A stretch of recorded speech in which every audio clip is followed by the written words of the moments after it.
Assalamualaikum warahmatullahi wabarakatuh. Kali ini kita akan bahas mengenai part 7 dan untuk persiapan PTS Matematika semester genap kelas 7. Oke, kita mulai aja. Kalau bagi kalian yang belum melihat part 1 sampai part 4 atau part 6 gitu ya, kalian bisa mencek link pada deskripsi. Oke, kita mulai ya. Jadi soalnya seperti ini. Ini masih masuk aritmatika sosial, jadi kalau part 1 sampai 5 itu adalah perbandingan, 6 sampai nantinya akan dibuat 10 part itu aritmatika sosial. Dan juga ada beberapa part nantinya akan yang saling berhubungan. Jadi sekarang kita lihat soalnya Dimas membeli sebuah sepeda motor seharga 16 juta ya. Maaf ini, aduh salah ini ya. 16 juta. Kita perbaiki terlebih dahulu ya. Sebentar. 16 juta gitu ya. Masa harga motor 16.000. Nah, sip. Seperti ini. Nah, kita rubah nih. Nah, selanjutnya kita lihat, ia akan menjualnya kembali dan menginginkan keuntungan sebesar 12%. Berapakah keuntungan yang ia dapatkan? Oke. Kita akan mulai dari sini. Kalau kita lihat di sini Dimas membeli, berarti harga belinya ya, harga belinya itu 16 juta rupiah, 16 juta rupiah. Kemudian ia akan menjual kembali dan menginginkan keuntungan sebesar 12%. Berarti persentase keuntungan ya, kita tulisin aja persentase keuntungan gitu. Persentase keuntungan. Berapa? 12% atau 12 per 100. Yang namanya persen kan terdiri dari per dan 100. Nah, seperti itu. Besar keuntungan yang ia dapatkan adalah titik-titik. Nah, rumusnya adalah ya, keuntungan, kita tulis ya, keuntungan sama dengan persentase keuntungan, kita tulis aja PK dikali dengan harga beli. Seperti itu. PK-nya kan tadi 12 per 100 dikali dengan 16 juta rupiah gitu ya. Nah, karena ini berhubung dengan perkalian, operasi perkalian, kalau misalkan ada yang bisa kita bagi gitu ya. Jadi di sini 16 juta itu masih bisa kita bagi dengan 100, maka akan menghasilkan 12 dikali dengan berapa nih? Nolnya ada 4, ayo. 160.000. Nah, 12 kali 160.000, atau kalau kita buat dulu langsung aja ke 12 kali 16, tapi kita harus ingat nolnya ada 4 gitu ya. 12 kali 16 berarti di sini 7. Terus lanjut lagi 2, sini 1. Oke, 192. 192 dan jangan lupa nolnya ada 4. 1 2 3 4. Nah, berarti keuntungan yang ia dapatkan adalah 1.920.000. Ada jawabannya? Ada ya? Oke, kita lanjut lagi ke soal yang berikutnya. Nah, untuk soal yang berikutnya di sini ada harga pembelian sebuah roti adalah Rp5.000. Roti itu dijual dengan keuntungan 15%. Harga penjualan 5 kodi roti adalah, nah sekarang kita lihat lagi ya. Satu kodi itu kan 20 buah ya kan, kayak tadi ya, kayak di part ke-6 ya. Untuk 5 kodi berarti tinggal kalian kalikan saja, 5 dikali dengan 20 sama dengan 100 buah gitu ya. Nah, sekarang kita akan lihat lagi ya, karena dia mau keuntungannya 15%, maka kita akan menggunakan rumusnya keuntungan gitu ya, sama dengan persentase keuntungan dikali dengan harga beli gitu. Nah, kalau misalkan satu buah roti aja 5.000 gitu ya, karena sebuah itu artinya satu roti gitu. Berarti kalau misalkan harga beli dari 100 roti itu berapa gitu ya, harga beli untuk 100 roti. Nah, 100 roti atau 5 kodi gitu ya. Jadi kita kalikan 100 dikali dengan harga satu rotinya, yaitu kan 5.000. Maka hasilnya adalah 500.000. Jadi kalau misalkan dia membeli 5 kodi roti itu harganya 500.000. Nah, karena dia mau mendapatkan keuntungan ya 15%, dikali dengan 500.000 gitu ya. HB itu kan harga beli. Nah, yang tadi persentase itu kan kalau jadi pecahan jadi 15 per 100 dikali dengan 500.000. Nah, ini kita bisa coret. Kita coret karena bisa dibagi ya. Jadi 15 dikali dengan 5.000. Nah, 15 dikali dengan 5. Dan jangan lupa kita nanti nolnya ada 3 ya. Di sini 5, di sini 2. 5 kali 1 5 tambah 2 itu 7. Maka 75, jangan lupa nolnya ada 3. Nah, ini baru keuntungannya saja gitu ya. Nah, karena dia harus mencari harga penjualan gitu ya. Harga penjualan berarti kita bisa buat sama dengan harga beli. Harga beli ditambah dengan keuntungan gitu ya. Pasti dong ya, penjualan tuh mau untung gitu.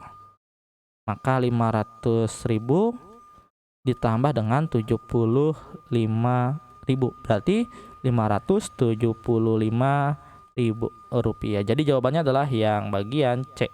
Oke, kita lanjut lagi. Soal berikutnya, seorang pedagang membeli 20 lusin piring seharga 1.050.000. Lalu ia menjual seharga 90.000 per lusin. Jika piring yang belum laku sebanyak 6 lusin, penjual tersebut akan mengalami titik-titik. Oke, seorang pedagang. Nah, membeli ya, berarti kalau misalkan harga beli gitu ya. Harga belinya itu kan kalau dia satu lusin itu 12 buah gitu ya. 12 buah. Ini buat pengetahuan umum aja ya. Nanti kalian bisa cari tahu lagi satu gross itu berapa gitu ya. Kita udah tahu nih. Lalu ia menjualnya seharga per lusin. Oke. Karena kita minta per lusin berarti kita nggak usah ngerubah ke buah ya. Harga per lusinnya itu kan 90.000. Jika piring yang belum laku sebanyak 6 lusin. Oke. Kita lihat lagi piring yang laku gitu ya. Piring laku. Kan tadi ada 20 lusin dikurang dengan yang belum laku gitu, yang belum laku. Maka 20 dikurang dengan 6 sama dengan berarti piring yang laku ada 14 lusin ya. Piring yang laku ada 14 lusin. Selanjutnya, karena satu lusinnya itu seharga ya. Harga piring yang laku gitu. Harga piring yang laku. Berarti 14 dikali dengan, karena ini 14 lusin dikali dengan satu lusinnya itu 90.000 ya. Jadi sama dengan berapa? 14 dikali dengan 96, di sini 3, 12. Jadi 126, jangan lupa nolnya ada 4. Jadi 1.260.000. Oke. Sekarang ya kita lihat.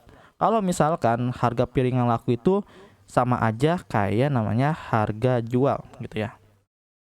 Ini bisa kita tulis juga dengan harga jual gitu. Jadi harga piring yang laku itu sama aja kayak harga jual. Nah, selanjutnya kalau kita lihat lagi di sini harga belinya aja gitu ya. Harga belinya aja 1.050.000 rupiah. Harga jualnya tadi 1.260.000 rupiah. Walaupun ada yang nggak laku itu nggak masalah, yang penting nantinya kita lihat yang laku terlebih dahulu, apakah nanti untung atau rugi.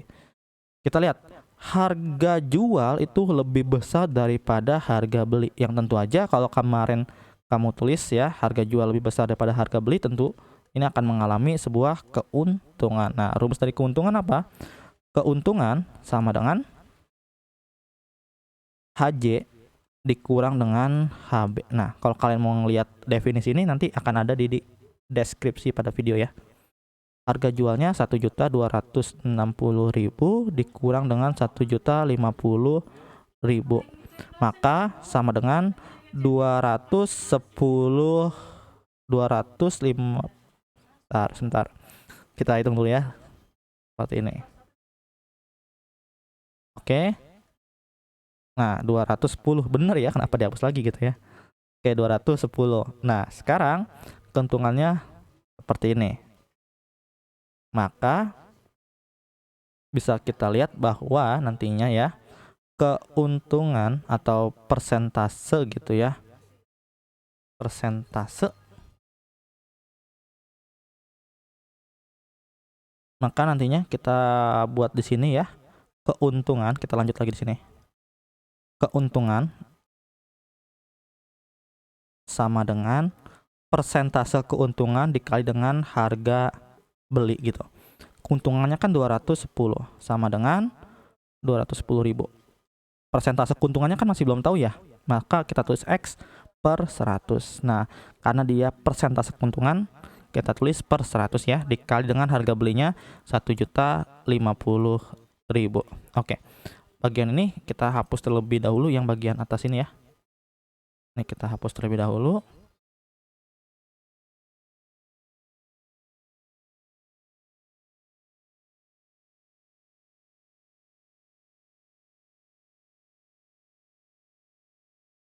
Oke, kita lanjut ya. 210 di sini kita tulis ulang. X per 100 dikali ya, dikali ini kita tanda titik aja supaya nggak nyaru dengan si X nya gitu ya.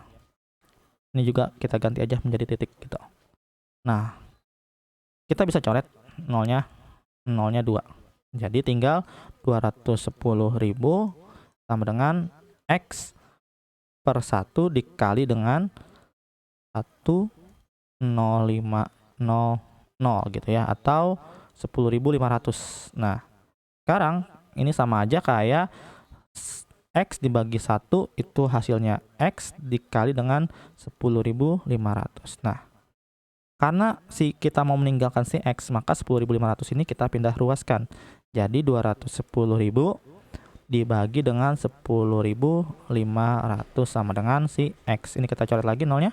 Kita coret, tinggal 2.100 dibagi 105 sama dengan X ya.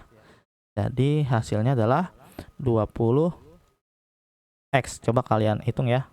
Nah, jadi karena si X ini adalah persentase keuntungan, maka persentase keuntungannya itu adalah untung 20% ya. Gitu. Karena kita lihat sini persentase keuntungannya. Oke. Mungkin cukup sekian untuk pembahasan kali ini. Apabila ada kesalahan, apabila topik audio, wassalamualaikum warahmatullahi wabarakatuh.